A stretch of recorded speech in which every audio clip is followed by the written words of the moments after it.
Welcome back to Campfire Whispers, your daily fix of horror stories, unsolved mysteries, and straight-up unbelievable content.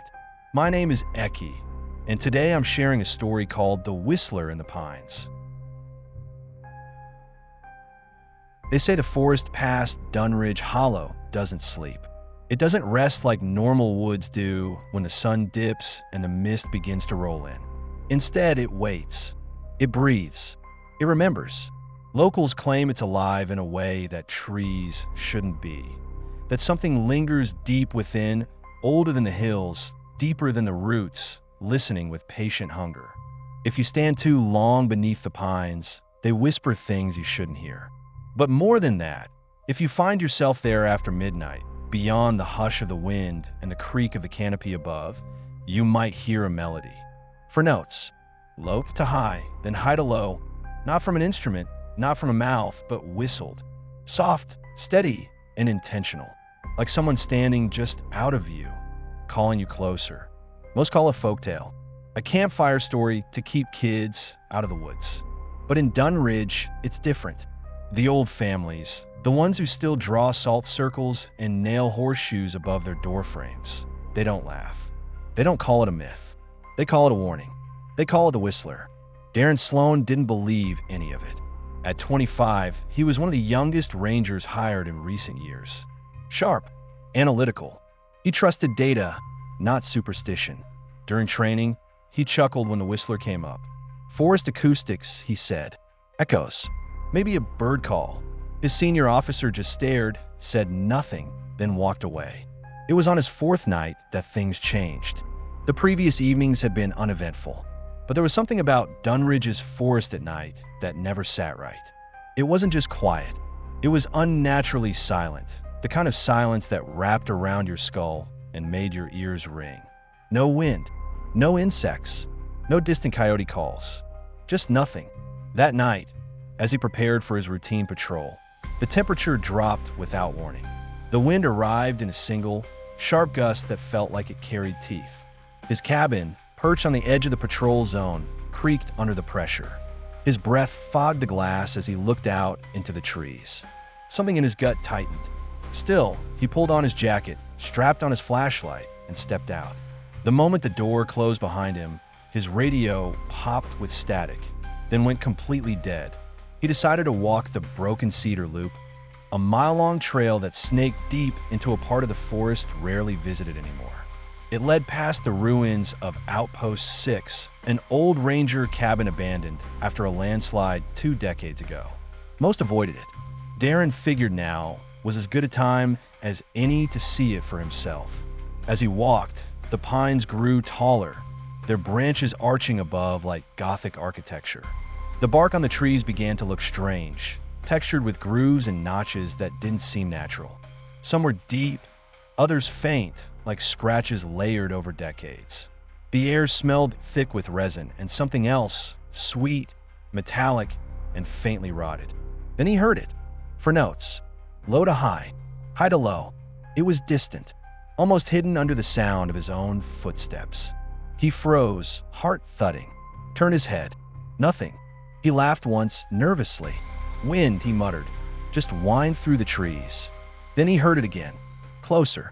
The beam of his flashlight caught only fog and bark, but the hair on his arms prickled. The forest around him no longer felt empty. It felt full, like the trees themselves were watching. He picked up his pace.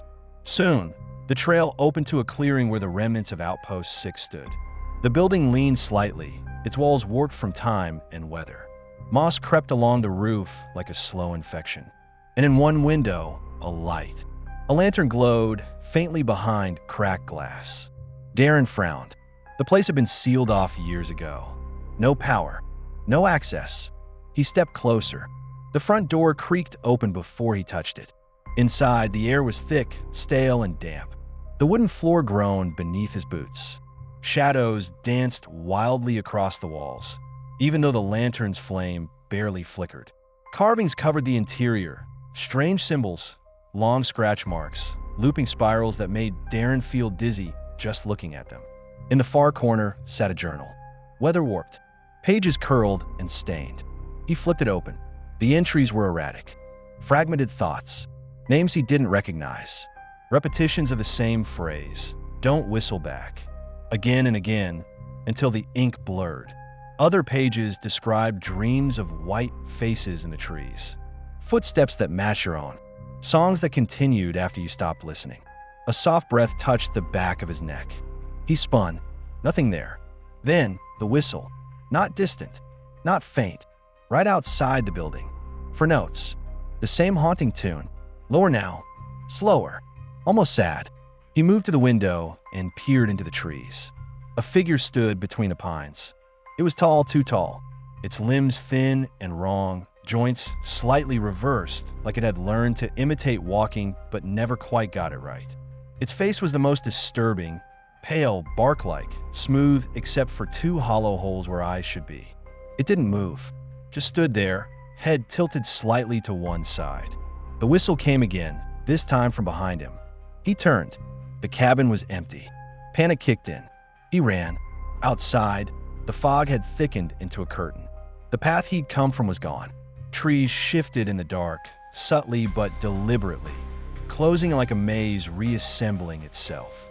Every few steps, he heard it again, that four-note tune, now bouncing between the trees, circling him.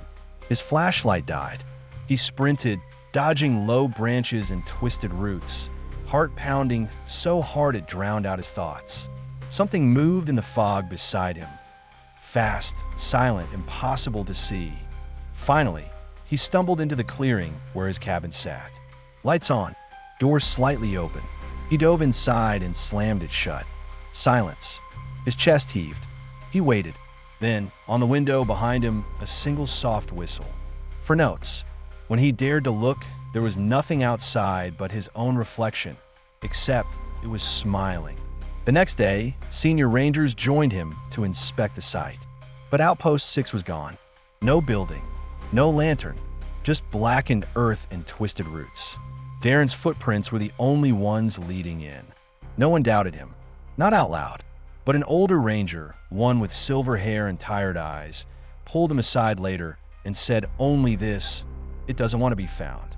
It wants to be heard. Darren doesn't patrol that loop anymore. Sometimes late at night, his dog growls at the window, and in the still moments between waking and sleep, Darren hears it. For notes, low to high, high to low, and a whisper beneath the sound, barely audible, not spoken but felt. Whistle back. If you enjoyed this story, please leave a like and subscribe to the channel. Join me next time for more unbelievable tales on Campfire Whispers.